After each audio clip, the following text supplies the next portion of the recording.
จารย์สอนใช่ว่าเชื่อหมดเลย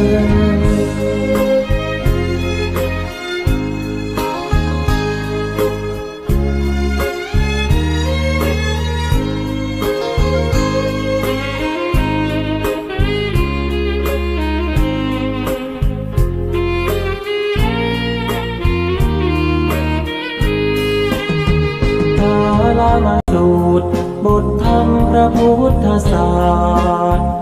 พระองค์วางว่าหมดจดไม่ให้ไขว้เขวแนวคิดตามเหตุผลปนเปอาจมีโยเยเชื่อไปอาจไม่แน่นอนว่าตรงทฤษฎีของตนเชื่อจนล้นนั้นผิดคำสอนเชื่อรูปลักษณ์นั้นควรสังวรแม้อาจารย์สอนใช่ว่าเชื่อหมดเลย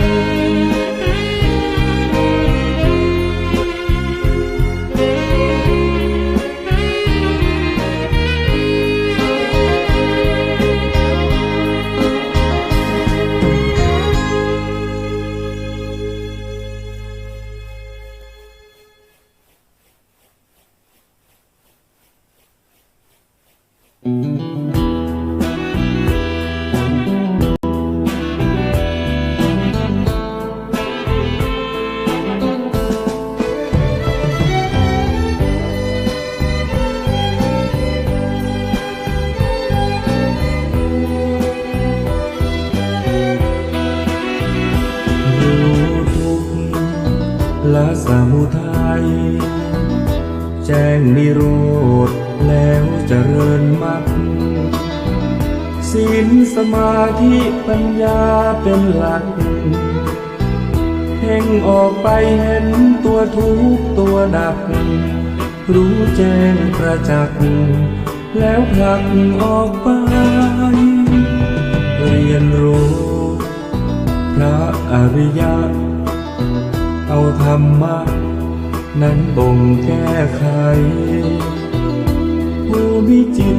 ผู้มีธรรมเราไม่ใช่เราจะรู้ด้วยตัวเองไม่ได้อริยสัจ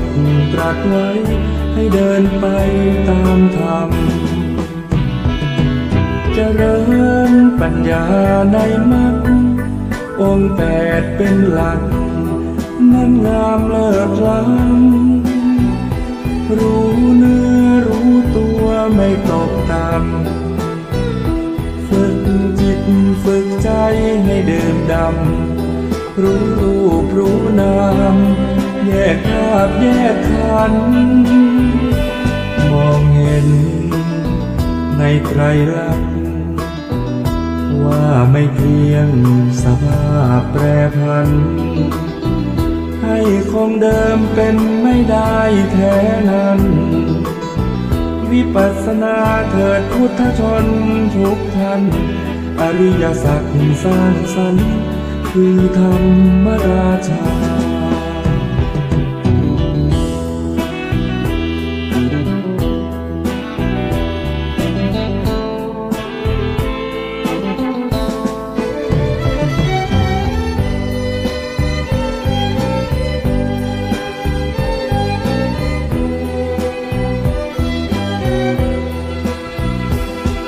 เจริ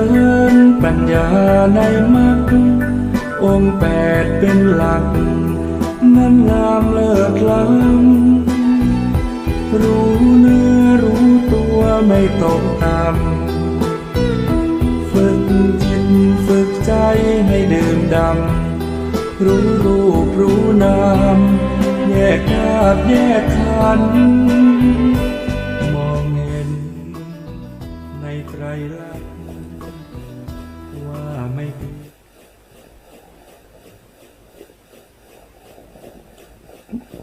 อะระหังสัมมาสัมพุทโธภะคะวะ พุทธังภะวันตังอภิวาเทมิ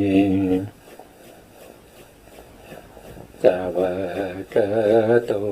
ภะคะวะโตธัมโมธัมมังนัมมัสสามิสุปฏิปันโนภะคะวะโตสาวกสังโฆสังฆังนะมามินะโมตัสสะภะคะวะโตอะระหะโตสัมมาสัมพุทธัสสะนะโมตัสสะภะคะวะโตอะระหะโตสัมมาสัมพุทธัสสะนะโมตัสสะภะคะวะโตอะระหะโตสัมมาสัมพุทธัสสะสัมมาสัมพุทธมาตุลังตัสสะธัมมาคะโนตมังอาภิวาทิยาปาติตังอาภิธัมมัตตสังฆังตถาวุตตาภิธัมมัตตาจตุตาปรมัตถโตจิตังเจตสิกังโลปังนิพพานะมิติสัพพะเทิงขอกราบนมัสการพระมหาเถระพระสังฆาธิการพระเถรานุเถระและขอสวัสดีท่านผู้ฟังและผู้ชมทุกท่านที่ติดตามในรายการพระไตรปิฎกลอยฟ้าในเนื้อหาของพระอภิธรรมครั้งนี้เป็นครั้งที่2นะครับในเรื่องของโพธิปักขิยสังฆะซึ่งอยู่ในปริเฉดที่7ปริเฉดที่7ก็มีธรรมอยู่ทั้งหมด4หมวดใหญ่ๆนะครับปริเฉดที่7นี้ชื่อว่าสมุจยสังฆะมีธรรม4หมวดนะครับใน4หมวดก็จะมี1ก็คืออกุศลสังฆะ2ก็คือมิสกะสังฆะ3ก็คือโพธิปักขิยสังฆะ4ก็คือสัพพะสังฆะนะครั้งที่แล้วเราก็ศึกษาโดยพูดถึงในเรื่องขององค์ธรรมในโพธิปักขิยธรรมโพธิปักขิยธรรมว่าโดยข้อธรรมทั้งหมดก็จะมีอยู่37ประการด้วยกันแต่ถ้าว่าโดยตัวองค์ธรรมมีอยู่14เท่านั้นนะครับมีแค่14นะครับ14ก็จะอยู่ในฐานต่างๆนะครับไม่ว่าจะเป็นในฐานที่เป็นสติปัฏฐานเนี่ยนะครับสติปัฏฐานสัมมาปัฏฐานอิทธิบาทอินทรีย์พละโพชฌงค์มรรคเนี่ยในฐานทั้ง7เนี่ยนะครับแต่ละฐานเมื่อรวมกันแล้วเนี่ยนับโดยองค์ธรรมก็จะมีอยู่แค่14แต่ถ้านับโดยข้อธรรมก็จะมีอยู่ทั้งหมด37ข้อด้วยกันนะสติปัฏฐานมีเท่าไหร่ก็มีอยู่4นะครับตัวองค์ธรรมก็คือมีตัวเดียวนั่นก็คือตัวสติสัมมาปัฏฐานมีอยู่4เหมือนกันสัมมาปัฏฐานถ้าว่าโดยองค์ธรรมมีอยู่แค่1นั่นก็คือวิริยะเจตสิกที่เป็นไปในสัมมาปัฏฐานทั้ง4อิทธิบาทก็มีอยู่4อิทธิบาทมีอยู่4องค์ธรรมก็มี4องค์ธรรมก็มีตั้งแต่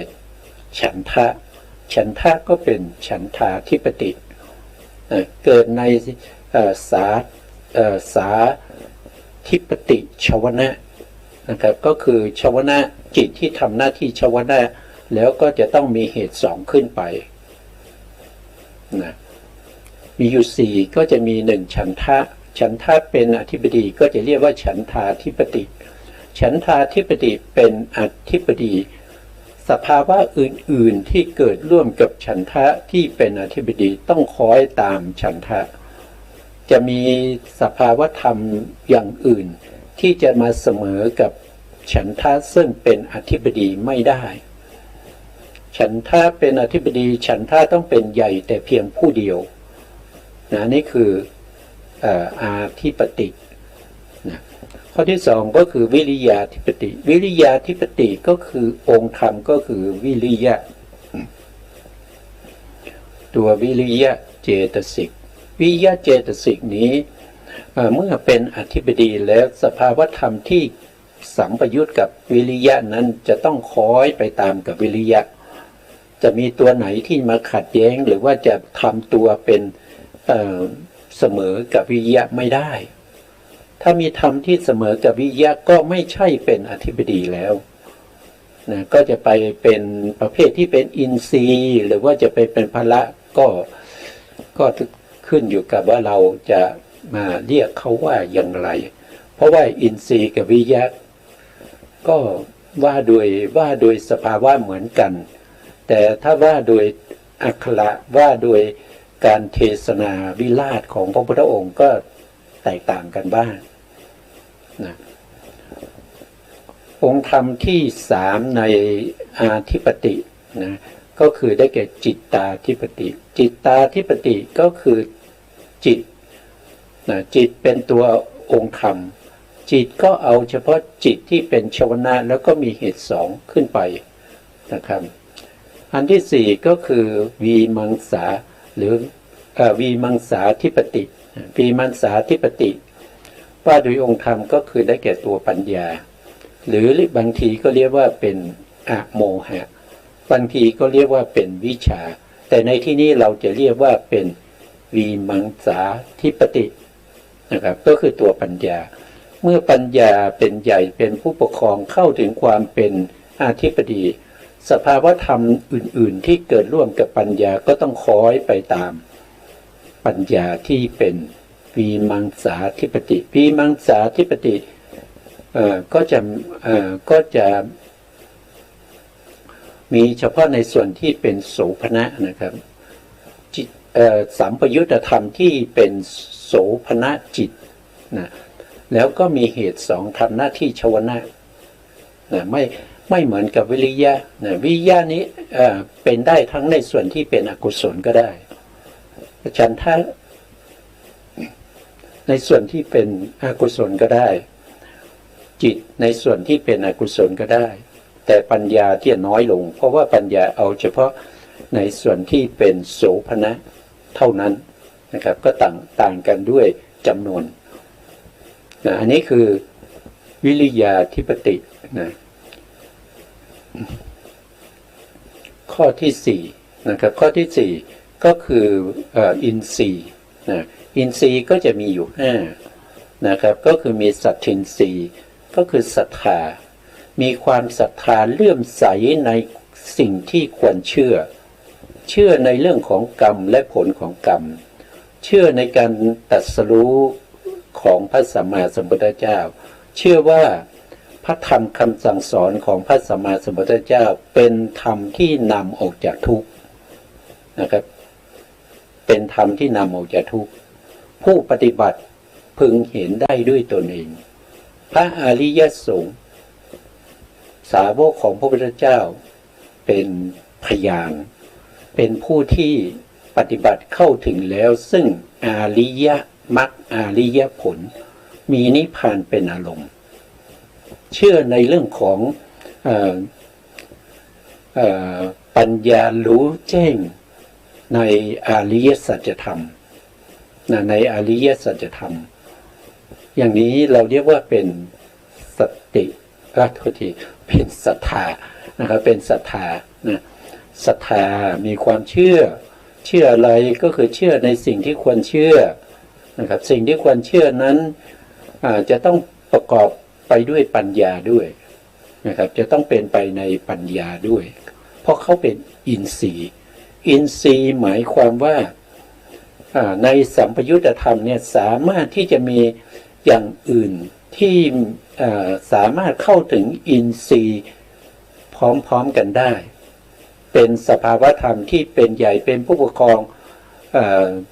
อาจจะมีหลายส่วนเนี่ยเกิดร่วมกันแล้วก็เป็นอินทรีย์พร้อมกันในสัมปยุตธรรมนั้นได้นะครับเพราะฉะนั้นเวลาที่เราปฏิบัติธรรมไม่ก้าวหน้าหรือว่าไปปฏิบัติธรรมใหม่ๆเนี่ยเขาจะต้องมีการปรับอินทรีย์จะต้องทำให้อินทรีย์สม่ำเสมอนะแม้กระทั่งพระพุทธองค์ผู้รู้อัธยาศัยของสัตว์ทั้งหลายรู้อินทรีย์ของสัตว์ทั้งหลายเมื่อมีใครคนใดคนหนึ่งนะครับมีสัตทินทรีย์มากเกินไปอย่างเช่นพาหิยะนะครับพาหิยะนี่เป็นผู้ที่ตรัสรู้อริยสัจสี่ได้เร็วที่สุดเป็นเอกทัคคะในความตรัสรู้นะครับเขาเรียกว่าคิปปาพิญญาเป็นผู้เลิศในเรื่องของคิปปาพิญญาไม่มีภิกษุรูปไหนที่จะมีความเลิศในเรื่องของการตรัสรู้เร็วเนี่ยเท่ากับพระพาหิยะไม่มีนะครับเมื่อตอนที่พระพาหิยะได้มาพบกับพระพุทธองค์เป็นครั้งแรกเนี่ยพระพาหิยะเนี่ยมีอินทรีย์ที่เรียกว่าสัตทินทรีย์เนี่ยมากเกินไปนะครับได้ทูลขอให้พระพุทธองค์ทรงแสดงธรรมพระพุทธองค์ไม่แสดงให้แล้วพระพุทธองค์ก็ยังตรัสว่าเวลานี้ไม่ใช่เวลาที่จะฟังธรรมหรือแสดงธรรมเวลานี้เป็นเวลาที่พระพุทธองค์กำลังบิณฑบาตอยู่ไม่แสดงให้ฟังนะรอสักพัก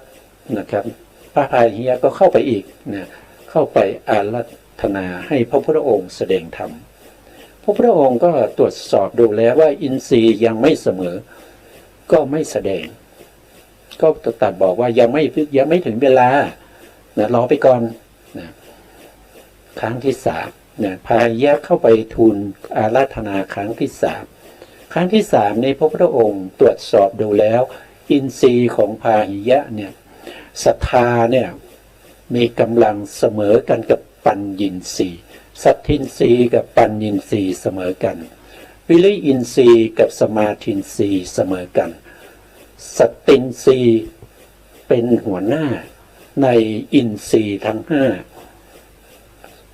เหมาะสมได้เวลาอันสมควรแล้วที่จะแสดงธรรมพระพุทธองค์ก็แสดงธรรมพอแสดงธรรมยังไม่ถึงแสดงไปยังไม่ถึงบาทหรือว่ายังไงเนี่ยนะครับผมก็ประมาณนี้แหละนะครับพาหิยะก็ได้ดวงตาเห็นธรรมแล้วก็ได้ตรัสรู้เป็นพระอริยบุคคลในขณะที่พระพุทธองค์ยังแสดงธรรมหนึ่งคาถาไม่จบพาหิยะได้เป็นพระอรหันต์แล้วนะครับแม้กระทั่งพระภิกษุทั้งหลายที่ติดตามพระพุทธองค์นะครับว่าติดตามบิณฑบาตเนี่ยก็ยังไม่รู้ว่าพาหิยะเนี่ยเขาได้ตรัสรู้เป็นพระอรหันต์ไปแล้วนะครับรวดเร็วนะครับมันขึ้นอยู่กับคณะของพาหิยะด้วยขึ้นอยู่กับคณะที่เหมาะสมนะขึ้นอยู่กับพระสัมมาสัมพุทธเจ้าเป็นผู้มีสัพพัญญุตญาณรู้คณะเหมาะสมของพระพาหิยะแล้วก็รู้ว่าควรจะแสดงธรรมบทไหนรู้อัธยาศัยของผู้ฟังว่าผู้ฟังเนี่ยเคยสะสมบารมีเคยฟังแล้วก็ติดใจชอบใจในพระธรรมคำสั่งสอนของพระพุทธเจ้าในอดีตเนี่ยด้วยธรรมอะไรเคยสะสมมาอย่างไงใช่ไหมครับพระพุทธองค์ก็แสดงอย่างนั้นพาหิยะก็ได้ตรัสรู้ธรรมโดยที่พระภิกษุที่ตามพระพุทธองค์มาแม้กระทั่งพระอรหันต์ที่ติดตามพระพุทธองค์ยังไม่รู้ว่าพระพาหิยะได้ตรัสรู้เป็นพระอรหันต์แล้วตอนไหนนะครับตอนไหนเพราะว่ามันรวดเร็วมากพระพุทธองค์แสดงพระธรรมยังไม่จบหนึ่งคาถาเขาก็ได้เป็นพระอรหันต์แล้วนะก็เลยพระพุทธองค์ก็เลยแต่งตั้งให้พระพาหิยะได้เป็นเอกทัคคะในเรื่องของขีปาพิญญานะคือเลิศกว่าภิกษุทั้งหลายของเราในเรื่องของการตรัสรู้เร็วที่สุดก็คือพระพาหิยะทาลุจริยะนะบุคคลคนนี้แต่เขา เขาไม่บุญเขาไม่ค่อยมากนะครับ หลังจากที่เขาตรัสรู้แล้วเนี่ยไม่นานเขาก็ปรินิพพานไปนะครับไม่นานก็ปรินิพพานไปด้วยกรรมเก่าของเขานั่นเอง อันนี้ก็เป็นเรื่องของอินทรีย์นะครับเพราะฉะนั้นอินทรีย์เนี่ยเขาจะต้องสม่ำเสมอกันอินทรีย์ในที่นี้หมายถึงอินทรีย์ห้านะอินทรีย์ห้าก็จะมีสัตทินทรีย์วิริยินทรีย์สัตตินทรีย์สมาธินทรีย์ปัญญินทรีย์ต้องสม่ำเสมอกันนะครับอันนี้เป็นข้อธรรมข้อที่5ในโพธิปักขิยธรรมข้อที่6ก็คือข้อที่4 เดี๋ยวนะครับสติปัฏฐาน4สัมมาปัฏฐาน4อิทธิบาท4อินทรีย์ข้อที่4เท่าที่อินทรีย์ข้อที่4แล้วก็พละข้อที่5พละก็จะมี5เหมือนกันก็คือศรัทธาพละวิริยะพละสติพละสมาธิพละแล้วก็ปัญญาพละชื่อต่างกันแต่สภาวะธรรมเหมือนกันกับปัญญาเท่าที่เหมือนกันกับอินทรีย์นะครับอินทรีย์กับพละเหมือนกันนะอันนี้เราจะศึกษารายละเอียดในเรื่องของอินทรีย์ทีหนึ่งพระพุทธองค์ได้แสดงไว้ในสุตต่างๆในเรื่องของอินทรีย์แล้วก็พละนะครับต่อไปข้อที่6ก็คือได้แก่โพชฌงค์ก็จะมีอยู่7นะครับก็คือสติสัมโพชฌงค์นะธรรมวิจยะสัมโพชฌงค์วิริยะสัมโพชฌงค์ปิติสัมโพชฌงค์ปัสสัทธิสัมโพชฌงค์นะปัสสัทธิสัมโพชฌงค์มีอยู่7อย่างนะครับเดี๋ยวผมดูนิดหนึ่งนะมีอยู่7อย่างนะครับโพชฌงค์มีโพชฌงค์7นะก็จะมีสติสัมโพชฌงค์1คือสติสัมโพชฌงค์นะครับ2คือธรรมวิจยะสัมโพชฌงค์3ก็คือวิริยะสัมโพชฌงค์4ก็คือปิติสัมโพชฌงค์5ก็คือปัสสัทธิสัมโพชฌงค์6คือสมาธิสัมโพชฌงค์7คืออุเบกขาสัมโพชฌงค์โพชฌงค์แปลว่าองค์แห่งการตรัสรู้นะครับโพชฌงค์ก็จะเกิดในมรรคจิตนะก็จะเกิดในมรรคจิตเป็นองค์แห่งการตรัสรู้ประกอบกันเป็นองค์แห่งการตรัสรู้นะอยู่ในมรรคจิตนะอันที่ข้อธรรมข้อที่หมวดที่7นั้นก็คือได้แก่มรรคเนี่ยมรรคมีองค์8นะมรรคมีองค์8มรรคมีองค์8ก็จะมีสัมมาทิฏฐินะสัมมาทิฏฐิก็คือความเห็นชอบยังไงก็เห็นชอบในอริยสัจสี่นะครับเห็นชอบในอริยสัจสี่หนีทุกขสมุทัยหนีทุกขานิโรธหนีทุกขานิโรธคามินีปฏิปทานั่นคือสัมมาทิฏฐิในอริยสัจสี่แต่เบื้องต้นของสัมมาทิฏฐิก็จะมีกัมมสกตาสัมมาทิฏฐิต้องเป็นเบื้องต้นนะครับเป็นเบื้องต้นของปัญญาก็คือต้องเชื่อในเรื่องของกรรมและก็ผลของกรรมนี่เป็นเรื่องของปัญญาเป็นสัมมาทิฏฐิอันที่2ก็คือได้แก่สัมมาสังกัปปะสัมมาสังกัปปะก็คือได้แก่ตัววิตกวิตกเนี่ยเราก็ศึกษามาแล้วในเรื่องของฌานขั้นในส่วนที่เป็นมิสกะใช่ไหมเราก็รู้ว่าตัววิตกเนี่ยเกิดร่วมกับฌานจิตเนี่ยได้แค่ปฐมฌานทุติยฌานตติยฌานจตุตถฌานหรือปัญจมฌานจะไม่มีวิตกนะครับแล้วก็วิตกก็เกิดในกามจิตเนี่ยได้อยู่44เว้นทวิ10นะครับเพราะฉะนั้นวิตกเนี่ยก็จะเกิดกับจิตได้อยู่55ดวงนะ55ดวงวิตกที่เราเรียกว่าเป็นสัมมาสังกัปปะเนี่ยดูได้ที่ไหนดูได้อย่างไรก็ดูได้จากการที่วิตกก็คือตัวตึกใช่ไหมครับตัวตึกไปในอะไรก็คือตึกไปในตึกไปในเนคขมมะตึกในเรื่องของการออกจากกามตึกในเรื่องของ ความไม่พยาบาทก็คืออพยาบาทตึกในเรื่องของอวิหิงสาก็คือความไม่เบียดเบียนอันนี้เป็นลักษณะของตัววิตกที่เรียกว่าเป็นสัมมาสังกัปปะก็คือกุศลสังกัปปะสามตึกอยู่ในกุศลสังกัปปะสามเรียกว่าเป็นตัววิตกหรือสัมมาสังกัปปะและสัมมาวาจาอันที่ข้อที่สามก็คือสัมมาวาจาสัมมาวาจาก็คือเว้นจากวจีทุจริตสี่ข้อที่สี่ก็คือสัมมากัมมันตะสัมมากัมมันตะก็เว้นจากกายทุจริตสามนะข้อที่ห้าก็คือได้แก่สัมมาอาชีวะสัมมาอาชีวะก็เว้นจากวจีทุจริตสี่กายทุจริตสามเว้นอาชีพที่ไม่สมควรเหล่านี้นะครับถึงจะเป็นสัมมาอาชีวะแล้วก็มีสัมมาวายามะสัมมาวายามะก็คือได้แก่ตัววิริยะวิริยะเราดูได้ที่ไหนเราก็ไปดูในสัมมาประธานสี่วิริยะทั้งสี่ในสัมมาประธานสี่ก็เป็นสัมมาวายามะสัมมาสติสัมมาสติก็ดูได้ในสติปัฏฐานทั้งสี่สติที่เป็นไปในกายสติที่เป็นไปในเวทนาสติที่เป็นไปในจิตสติที่เป็นไปในธรรมอันนี้รายละเอียดแล้วก็จะศึกษาต่อไปตอนนี้ก็พูดให้พวกเราได้ยินได้ฟังได้คุ้นเคยกับศัพท์บางศัพท์ที่เรายังไม่คุ้นเคยนะครับหรือว่าบางท่านอาจจะมีความรู้ที่มากกว่าก็ต้อง อาจจะก็อนุโมทนากับท่านด้วยนะครับผมก็จะเวลาที่เราพูดถึงเรื่องของพระธรรมคำสอนของพระสัมมาสัมพุทธเจ้าเนี่ยเราไม่มีสัพพัญญูเหมือนกับพระพุทธองค์ใช่ไหมครับเพราะฉะนั้นเราก็ต้องพูดตั้งแต่ต้องถือว่าผู้ฟังเนี่ย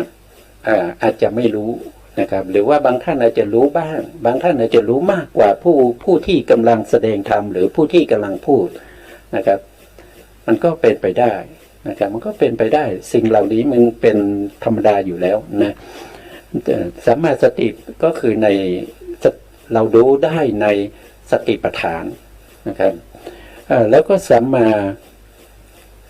สมาธิเนี่ยก็ดูได้ในฌานสี่นะครับดูได้ในฌานสี่ว่าเรามีสัมมาสมาธิหรือเปล่าเนี่ยพระพุทธองค์ให้ดูในฌานสี่ว่าเรามีปฐมฌานไหมทุติยฌานไหมตติยฌานไหมจตุตถฌานไหมถ้าว่าโดยพระสูตรก็มีสี่ถ้าว่าโดยอภิธรรมก็จะมีปัญจมฌานมาอีกหนึ่งนะครับปัญจมฌานในที่นี้ไม่ได้หมายความว่าเฉพาะรูปฌานนะครับปัญจมฌานนี่หมายถึงอารูปฌานด้วยอารูปฌานทั้งสี่กับรูปฌานที่เป็นฌานห้าเนี่ยรวมกันแล้วก็จะเรียกว่าเป็นปัญจมฌานถ้าเป็นในพระสูตรก็จะเรียกว่าจตุตถฌานเพราะฉะนั้นจตุตถฌานก็จะมีอยู่ห้าอย่างนะครับมีรูปฌานหนึ่งมีอรูปฌานอีกสี่รูปฌานก็คือจตุตถฌานนะครับจตุตถฌานแล้วก็มีอากาสานัญจายตนะฌานวิญญาณัญจายตนะฌานอากินจัญญายตนะฌานเนวสัญญานาสัญญายตนะฌานอันนี้ก็คือสัมมาสมาธิอันนี้เป็นองค์ธรรมของเป็นองค์ธรรมแล้วก็เป็นข้อธรรมโดยสรุปที่เราศึกษาร่วมกันมาเมื่อครั้งที่แล้วนะครับซึ่งเป็นครั้งที่หนึ่งครั้งนี้ก็ครั้งที่สองนะตรงที่เราศึกษาเมื่อวานนี้เมื่อก่อนครั้งก่อนนะครับเราก็แยกองค์ธรรมออกมาเหมือนกันนะครับเราก็เราก็ไปดูนิดหนึ่งนะ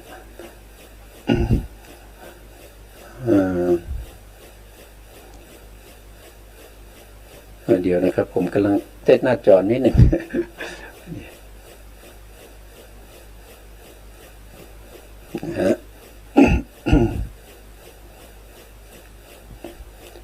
นะครับเมื่อวันนี้เราพูดถึงในเรื่องของคาถาแสดงจำนวนธรรมองค์ธรรมนะครับองค์ธรรมมีอยู่14 นะครับของในฐานที่เป็นโพธิปัจจยธรรมมีอยู่14แต่ว่าโดยจำนวนทั้งหมดข้อธรรมก็มี37ประการด้วยกันนะครับท่านก็แสดงให้เราว่านะครับว่ามีองค์ธรรมอยู่ทั้งหมดเนี่ย9องค์นะครับ9องค์เนี้ยอยู่ในฐานเดียวนะมีอยู่ฐานเดียวก็คือวิตกนะองค์ธรรมที่เป็นวิตกเจตสิกเนี่ยวิตกเจตสิกก็คือสัมมาสังกัปปะมรรคก็คืออยู่ในฐานที่เป็นมรรคเท่านั้นไม่อยู่ในฐานอื่นนะจะไปหาวิตกในสติปัฏฐานไม่มีนะครับไปหาวิตกในสัมมาปัฏฐานอิทธิบาท4แล้วก็อินทรีย์5พละ5แล้วก็โพชฌงค์7เนี่ยไปหาวิตกเนี่ยไม่เจอนะครับต้องหาในมรรคนะในมรรคมีองค์8นะในอริยมรรคมีองค์8ถึงจะเจอองค์ธรรมที่เป็นวิตกนะต่อไปปัสสัทธิเจตสิกก็คือสภาวธรรมที่เขาเรียกว่าสม่ำเสมอในสัมปยุตตธรรมนะปัสสัทธิเนี่ยก็อยู่ในฐานไหนก็อยู่ในฐานที่เป็นโพชฌงค์เพราะฉะนั้นปัสสัทธิก็อยู่ในฐานเดียวคือโพชฌงค์ไปหาในมรรคไม่มีนะครับไปหาในมรรคมีองค์8นะไม่มีคำว่าปัสสัทธินะไปหาในสติปัฏฐานก็ไม่มีไปหาในสัมมาปัฏฐาน4อิทธิบาท4อินทรีย์5พละ5เนี่ยไม่มีปัสสัทธิเจตสิกข้อที่3ก็คือปิติเจตสิกปิติเจตสิกก็อยู่ในฐานที่เป็นโพชฌงค์นะโพชฌงค์ถ้าไปหาที่อื่นไม่มีเพราะเขาอยู่ในฐานเดียวเท่านั้นนะต่อไปนะครับต่อไปตัตระมัชฌตตานะครับตัตระมัชฌตตาเจตสิกอยู่ในโพชฌงค์นะอยู่ในโพชฌงค์ไปหาที่อื่นไม่มีนะครับแล้วก็ฉันทะเจตสิกก็อยู่ใน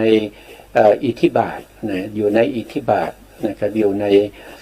อธิปดีนะครับไปหาที่อื่นไม่มีแล้วก็จิตก็จะอยู่ในจิตตาธิปตินะครับจิตตาธิปติไปหาที่อื่นไม่มีบางท่านอาจจะเข้าใจผิดว่าในสติปัฏฐานก็มีนะเขาเรียกว่าจิตตานุปัสสนาสติปัฏฐานไม่ใช่หรือไม่ใช่นะครับเข้าใจผิดในจิตตานุปัสสนาสติปัฏฐานนั้นคือตัวองค์ธรรมเขาคือได้แก่ตัวสตินะแต่ตัวจิตเนี่ยมันเขาเป็นอารมณ์ให้แก่สติตั้งมั่นในจิตนะครับในจิต16อย่างด้วยกันนะก็มีจิตที่มีราคะจิตไม่มีราคะจิตมีโทสะจิตไม่มีโทสะจิตมีโมหะจิตไม่มีโมหะอะไรพวกเหล่านี้เป็นต้นแต่ไม่ใช่ตัวองค์ธรรมของสติปัฏฐานนะสติปัฏฐานเนี่ยองค์ธรรมเขาคือตัวสติแต่เขาไปรู้ในเรื่องของจิตเพราะนี้จิตนี่เป็นอารมณ์นะจิตเป็นอารมณ์ไม่ใช่ตัวที่มาปฏิบัติเพราะโพธิปัจจยธรรมเนี่ยเขาพูดถึงตัวที่เป็นตัวที่เข้าไปปฏิบัติก็คือเป็นตัวที่เข้าไป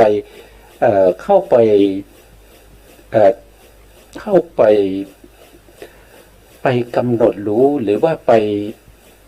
อะไรพวกนี้นะกำหนดรู้แล้วก็ทำให้เจริญขึ้น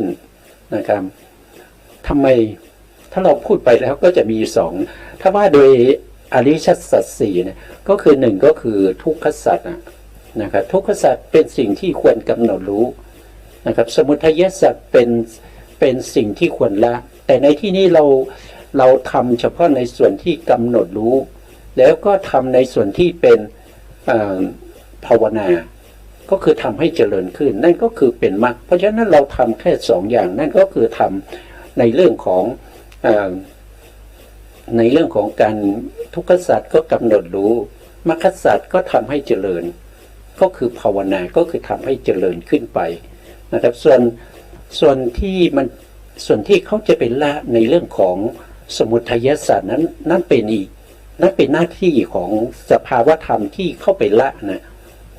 ครับเข้าไปละเมื่อเราเจริญสติปัฏฐาน4เนี่ยเราเห็นกายเนี่ย ไอ้ตัวสติที่เราเป็นตัวที่เข้าไปกำหนดรู้นะครับกำหนดรู้ในกายานุปัสสนาสติปัฏฐานหรือว่ากายานุปัสสนาสติปัฏฐานก็ไปกำจัดเสียซึ่งตัณหาที่เข้าไปติดในกายเห็นกายนี่เป็นสิ่งที่สวยงาม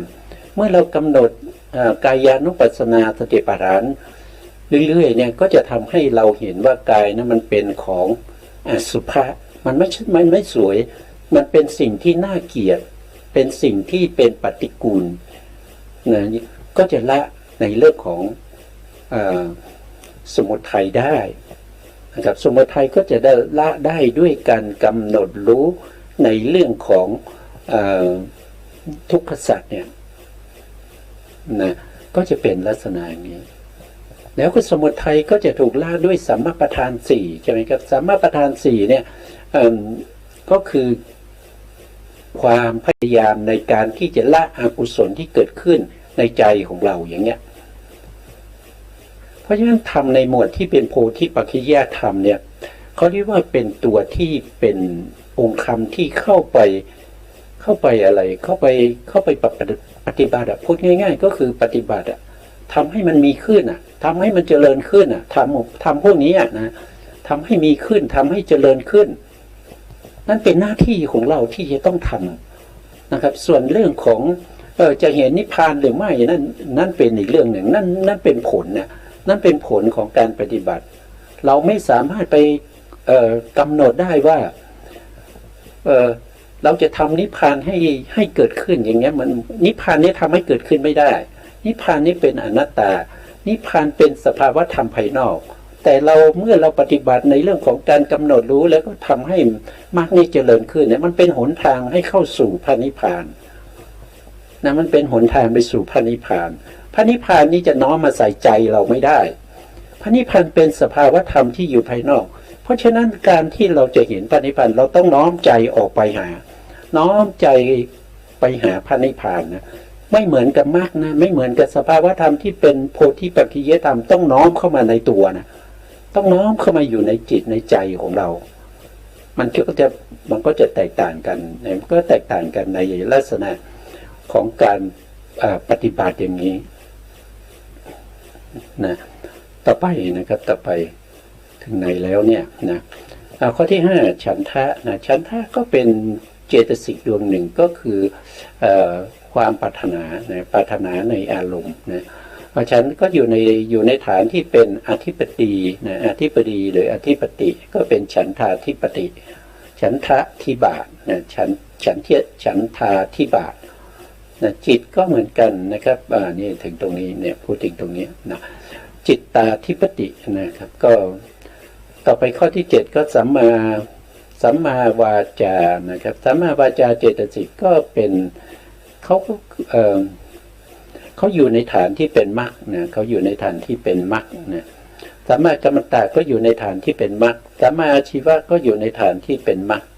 นะครับก็จะมีอยู่ทั้งหมด9องค์ธรรมด้วยกันพวกนี้จะอยู่ในฐานเดียวนะครับไม่มีฐานอื่นต่อไปก็จะเป็นวิริยะเจตสิกวิริยะเจตสิกที่จะอยู่ในฐาน6ฐานซึ่งมากกว่าเพื่อนเลยในโพธิปัจจยธรรมในตัววิริยะเนี่ยจะอยู่ในฐานที่มากที่สุดก็คือ6ฐานในโพธิปัจจยธรรมมีอยู่7ฐานเนี่ยตัววิริยะเนี่ยเขาอยู่ในฐานทั้ง6เลยนะครับเว้นเฉพาะอะไรเขาเว้นไป1ฐานนะครับฐานนั้นคืออะไรได้ไหม ฐานนั้นคือสติสติปัฏฐาน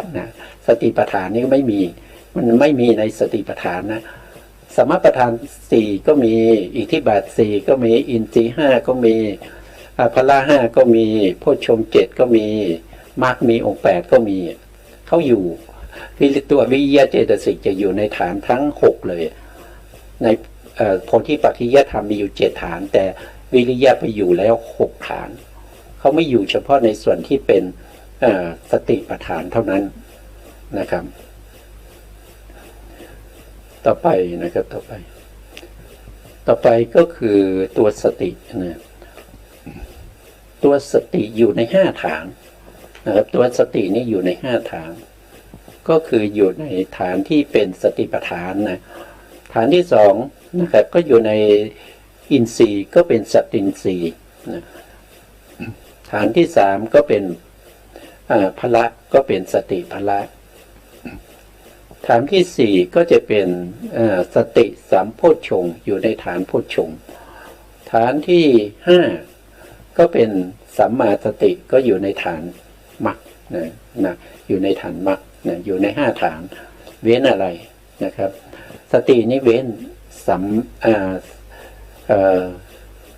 มมาประธานนะครับเว้นสัมมาประธานแล้วก็เว้นอิทธิบาทนะเว้นอิทธิบาทกับสัมมาประธานเว้นไปสองฐาน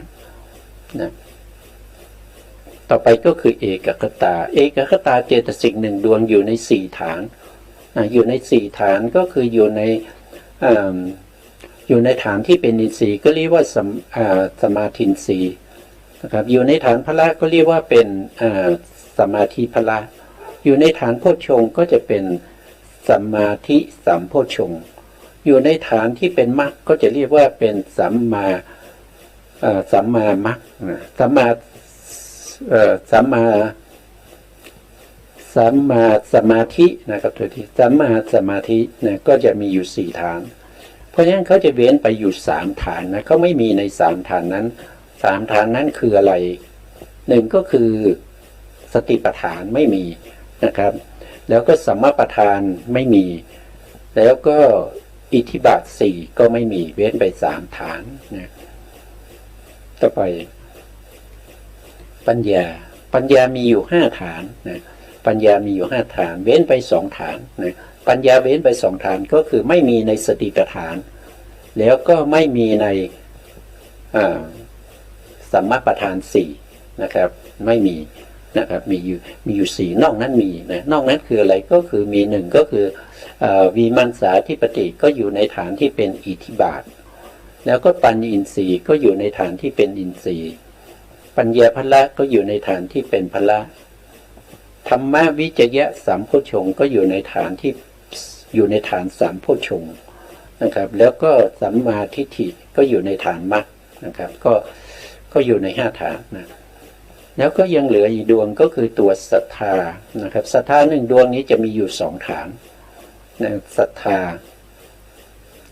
คือความเชื่อในสิ่งที่ควรเชื่อนะครับไม่เชื่อในสิ่งที่ไม่ควรเชื่อนะครับ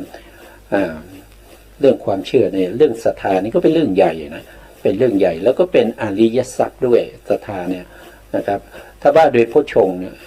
ถ้าว่าโดยโพธิปักขิยธรรมเนี่ยเขาอยู่ในสองฐานนั้นก็คือได้แก่อินทรีย์ก็เป็นสัตทินทรีย์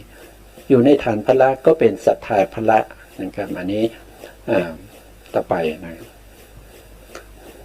ต่อไปก็จะเป็นคาถานะ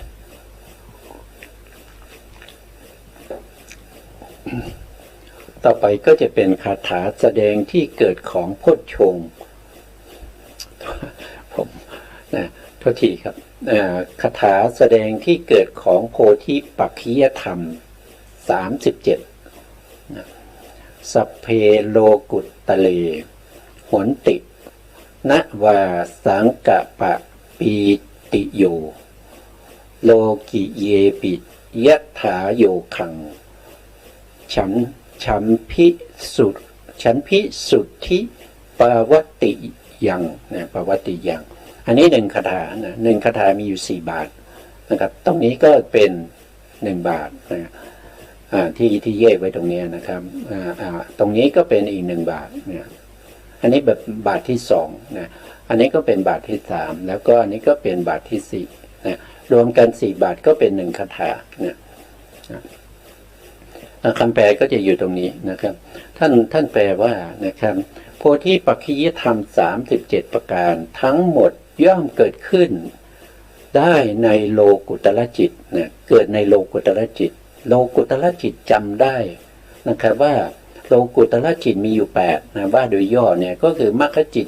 4มรรคจิต4ก็คือโสดาปัตติมรรคนะสกทาคามีมรรคอนาคามีมรรคอรหันตมรรค4 ดวง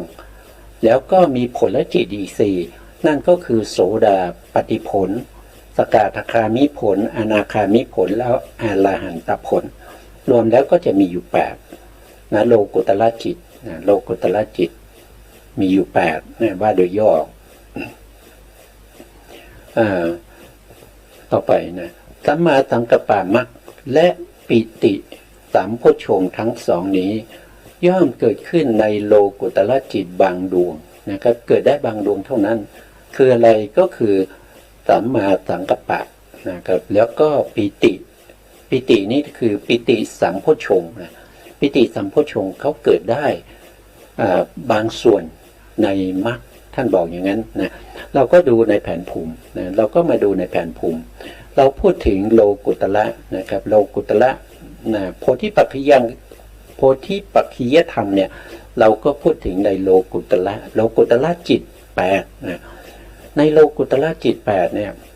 ว่าโดยย่อใช่ไหมครับถ้าว่าโดยพิสดารก็จะเป็น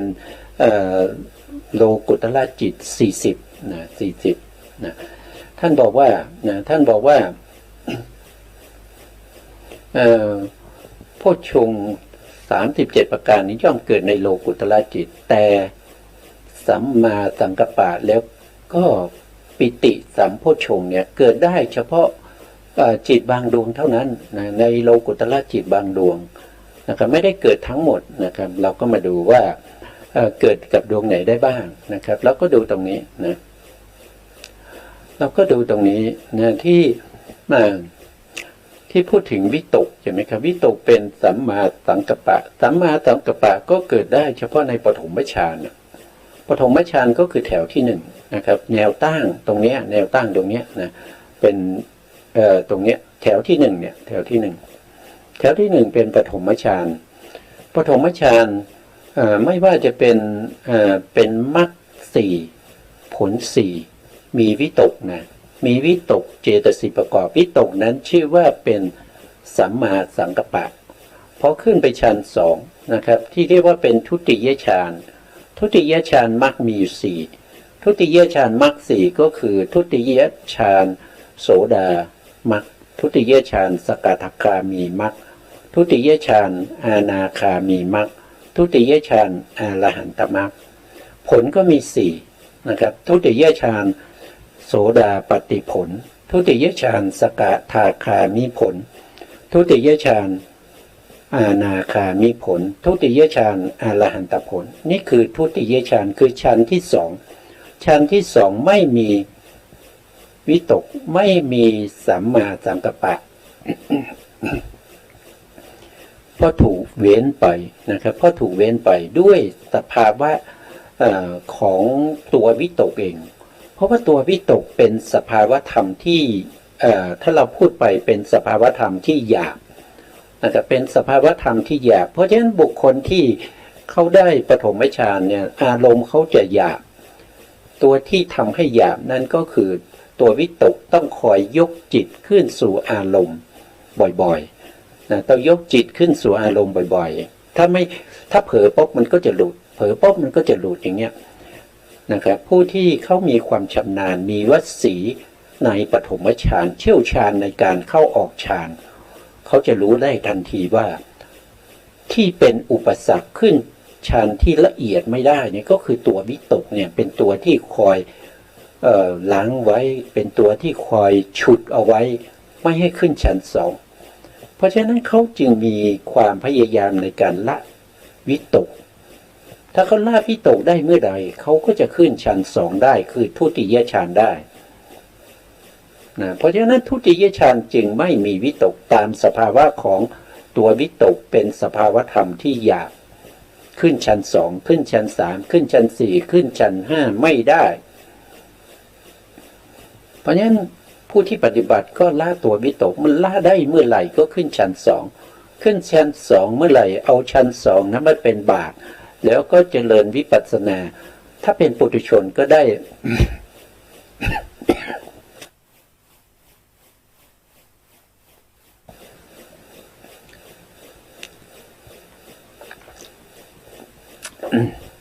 ถ้าเป็นปุถุชนละวิตกได้นะครับละวิตกได้แล้วก็ได้โลกียฌานที่เป็นฌาน2เรียกว่าทุติยฌานนะ มื่อได้ทุติยฌานแล้วก็เอาทุติยฌานเป็นบาตในการเจริญวิปัสสนาเมื่อเจริญวิปัสสนาแล้วได้อาริยมรรคอาริยม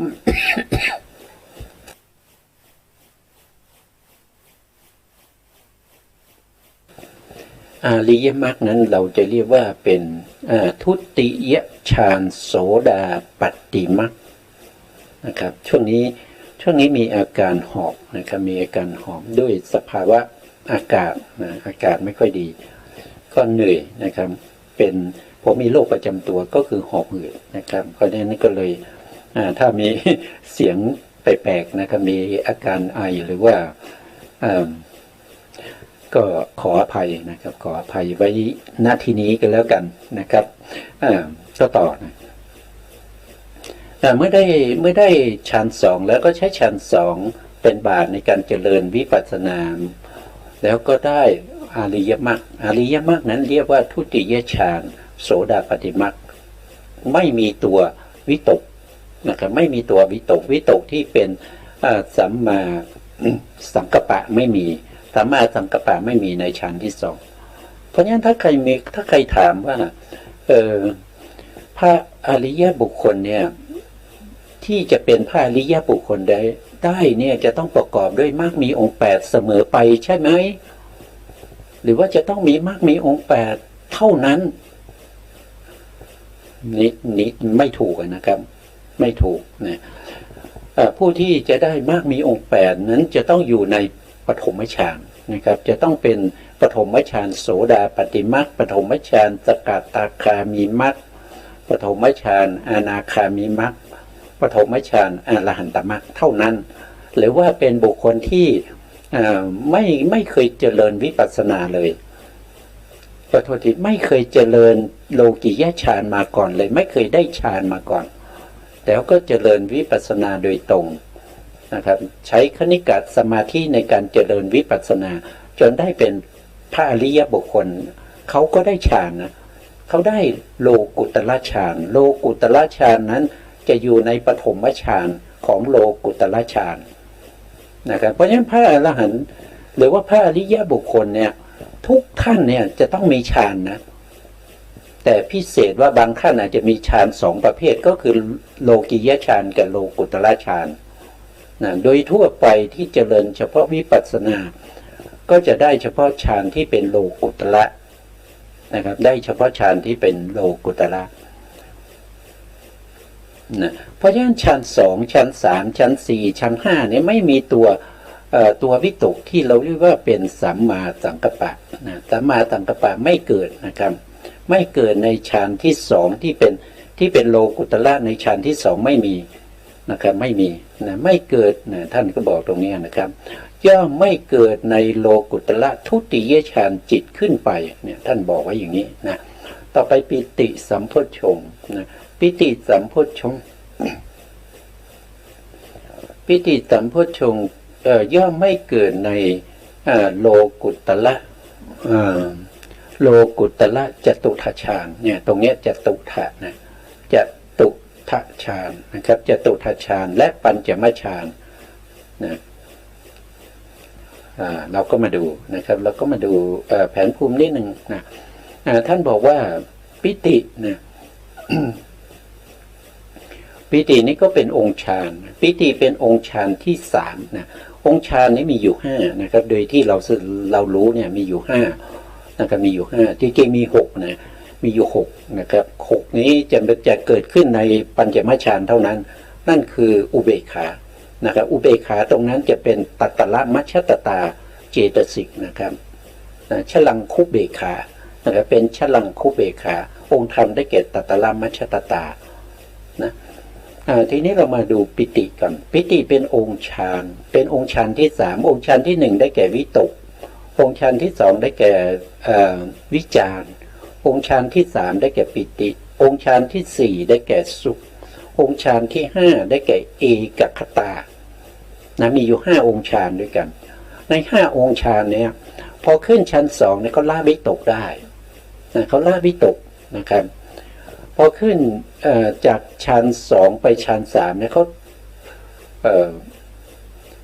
โดยมีอยู่2ในนะครับมีอยู่2ในตอนนี้เอาในอภิธรรมก่อนนะครับจากปฐมฌานขึ้นชั้น2ละวิตกขึ้นชั้น3ละวิจารขึ้นชั้น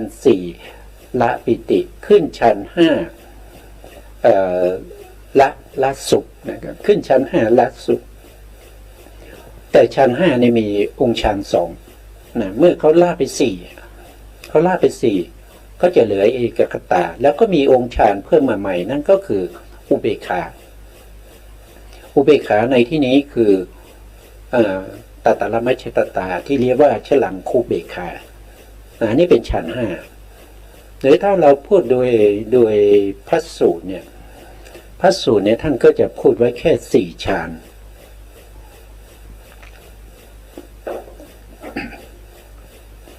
4ฌานในพระสูตรเนี่ยก็คือจะเป็นอย่างนี้นะครับ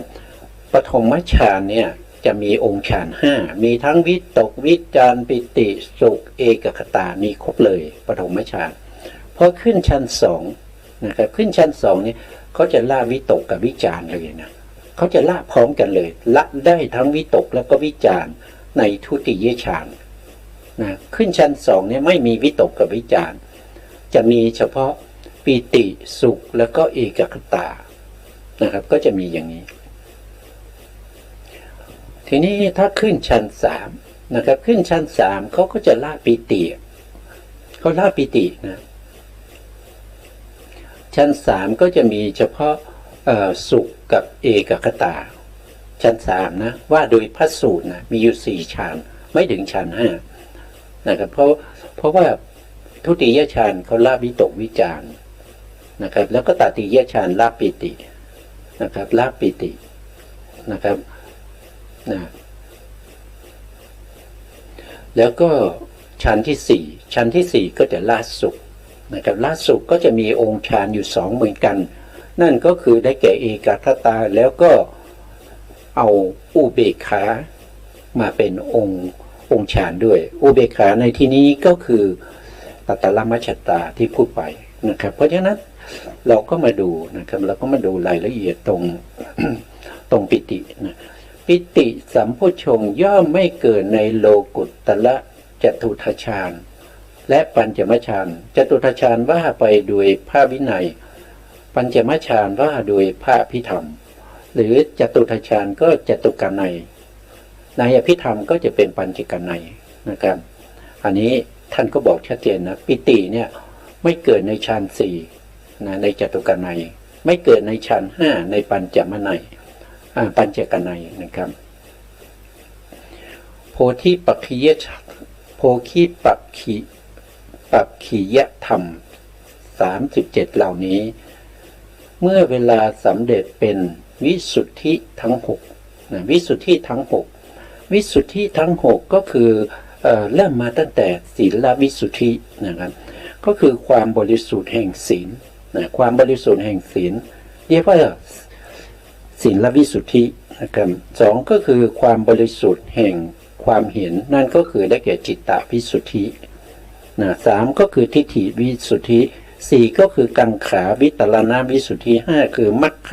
คญาณทัศนวิสุทธิ6คือปฏิปทาญาณทัศนวิสุทธิเรื่องของวิสุทธิเราคงต้องเอาไว้ในโอกาสต่อไปนะครับเพราะว่าวันนี้เวลาเราหมดนะเวลาหมดแล้วนะครับก็ขอกราบขอบพระคุณพระครูสมุทรวิสุวัฒน์วรกิจโจผู้อำนวยการสถานีวิทยุเพื่อการศึกษาพระพุทธศาสนาและวัฒนธรรม FM 104.5 เมกะเฮิรตซ์วัดฝายหินจังหวัดเชียงใหม่และขอกราบขอบพระคุณพระครูปริยัติยานุศาสตร์ขอบคุณท่านผู้ฟังและผู้ชมทุกท่านที่ติดตามในรายการพระไตรปิฎกลอยฟ้าในเนื้อหาของพระอภิธรรมวันนี้ลาไปก่อนครับพบกันใหม่ในโอกาสต่อไปครับสวัสดีครับ